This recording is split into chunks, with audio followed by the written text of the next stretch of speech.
আসসালামু আলাইকুম। আজ শনিবার ৯ ভাদ্র ১৮ সফর ২৪শে আগস্ট। বাংলাদেশ বেতার সিলেট সংবাদ পড়ছি সুকান্ত গুপ্ত।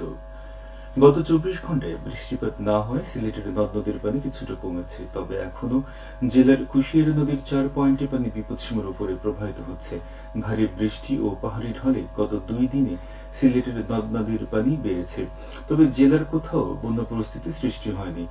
গতকাল সকাল ৯টা পর্যন্ত কুশিয়ারা নদীর আমালশিদ, শেওলা, ফেঞ্চুগঞ্জ ও শেরপুর পয়েন্টের পানি বিপদসীমার প্রতি প্রবাহিত হচ্ছিল। গত বৃহস্পতিবার ওই ৪ পয়েন্টের পানি বিপদসীমার উপরে ছিল, তবে গতকাল পানি কিছুটা কমেছে। এদিকে হবিগঞ্জের খোয়াই নদীর পানি কিছুটা কমলেও বন্যা পরিস্থিতি অপরিবর্তিত রয়েছে। নদীর সব পয়েন্টের পানি বিপদসীমার উপর দিয়ে প্রবাহিত হচ্ছে। পানি উন্নয়ন বোর্ডের কন্ট্রোল রুম সূত্রে জানে, গতকাল সকাল ৯টায় খোয়াই নদীর পানি বাল্লা পয়েন্টে ১৯১ সেন্টিমিটার, শায়েস্তাগঞ্জে ১৫৩ সেন্টিমিটার ও শহরতলির মাছুদিয়ায় ১৬৫ সেন্টিমিটার উপর দিয়ে প্রবাহিত হচ্ছে।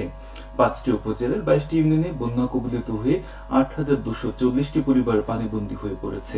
জেলা কৃষি সম্প্রসারণ বিভাগ জানায়, ৩৭৩ হেক্টর রোপা আমন বীজতলা, ৬,৭২৬ হেক্টর আবাদকৃত রোপা আমন, ১,৯৩৫ হেক্টর আউশ ও ৪৬৮ হেক্টর শাকসবজি বিনষ্ট হয়েছে। এদিকে শায়েস্তাগঞ্জ জংশনের অদূরে লস্করপুরে খোয়াই নদীর উপর রেলওয়ে ব্রিজ ঝুঁকিপূর্ণ হয় বৃহস্পতিবার দুপুর থেকে সিলেটের সঙ্গে সারা দেশের রেল যোগাযোগ বন্ধ রয়েছে। জেলা দুর্যোগ ব্যবস্থাপনা ও ত্রাণ অফিস সূত্রে জানায়, জেলার ৩৩,৪৬৮ জন ক্ষতিগ্রস্ত হয়েছে। ১১৬টি আশ্রয় কেন্দ্র খোলা হয়েছে। এ পর্যন্ত ১৪০ জন আশ্রয় নিয়েছে। বন্যার্তদের জন্য ৯৬৫ টন চাল, ১,৫৬০ প্যাকেট শুকনো খাবার, ২৩,২৭,৫০০ টাকা বরাদ্দ দেওয়া হয়েছে।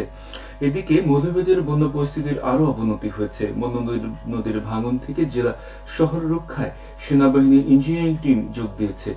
গত রাত ৮টায় শহরের বন্যা প্রতিরক্ষা বাঁধের নিকটবর্তী ১ কিলোমিটারের মধ্যে দোকানপাট বন্ধ করে লোকজনকে নিরাপদ আশ্রয়ে সরিয়ে নেওয়া হয়েছে। পাশাপাশি সবাইকে নিরাপদ স্থানে সরিয়ে দিতে জেলা প্রশাসনের পক্ষ থেকে মাইকিং করা হয়েছে। সদর উপজেলার হামরকোনার ভাঙন দিয়ে কুশিয়ারা নদীর পানি লোকালয়ে প্রবেশ করায় এবং মধু নদীর বাঁধ উঠছে, ভেতরে পানি ঢোকায় ঝুঁকি এড়াতে ঢাকা সিলেট মহাসড়কের সরাসরি যানবাহন চলাচল বন্ধ করে দেওয়া হয়েছে।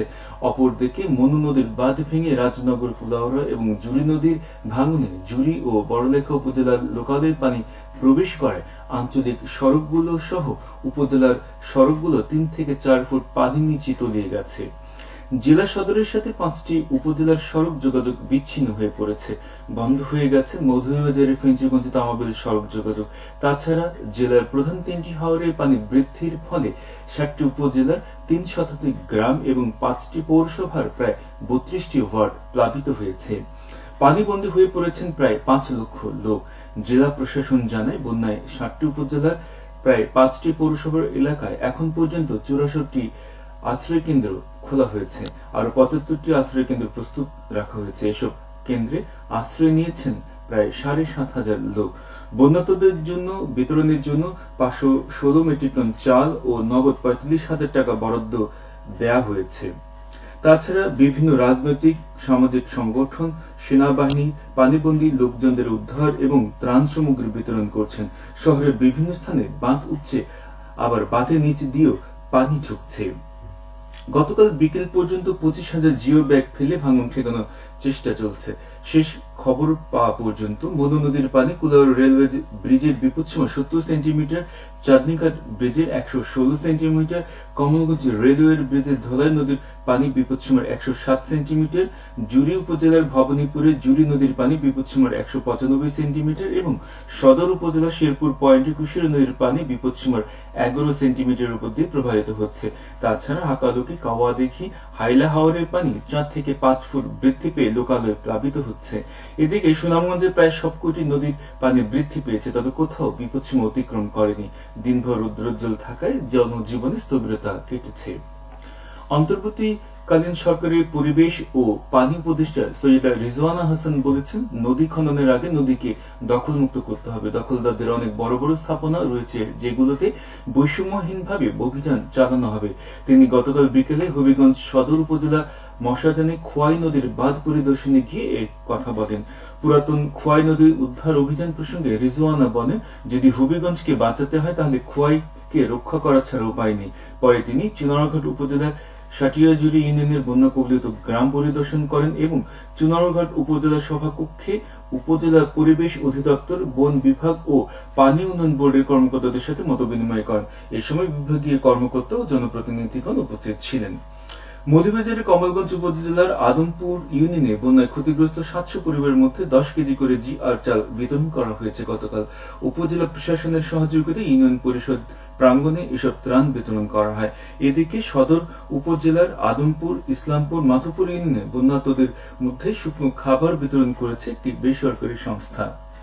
মৌলভীবাজারের রাজনগর উপজেলা কৃষি অফিস কাম কৃষক প্রশিক্ষণ কেন্দ্রের নির্মাণ কাজ এগিয়ে চলছে। এতে ব্যয় হচ্ছে প্রায় 3 কোটি টাকা। 4 তলা ভিত বিশিষ্ট দোতলা ভবনের প্রায় 50% কাজ শেষ হয়েছে ইতিমধ্যে। বাকি কাজ আগামী জানুয়ারির মধ্যে শেষ হবে বলে আশা করা যাচ্ছে। গণপূর্ত অধিদপ্তর এটি বাস্তবায়ন করছে। সবশেষে আবহাওয়া। আজ বেলা 1টা পর্যন্ত আবহাওয়ার পূর্বাভাসে বলা হয়েছে, সিলেট সহ পার্শ্ববর্তী এলাকায় দক্ষিণ দক্ষিণ পূর্ব দিক থেকে অস্থায়ী ঘন্টায় সর্বোচ্চ 60 কিলোমিটার বেগে ঝোড়ো হাওয়া বয়ে যেতে পারে। সেই সঙ্গে হতে পারে বৃষ্টি অথবা বজ্র সহ বৃষ্টিপাত।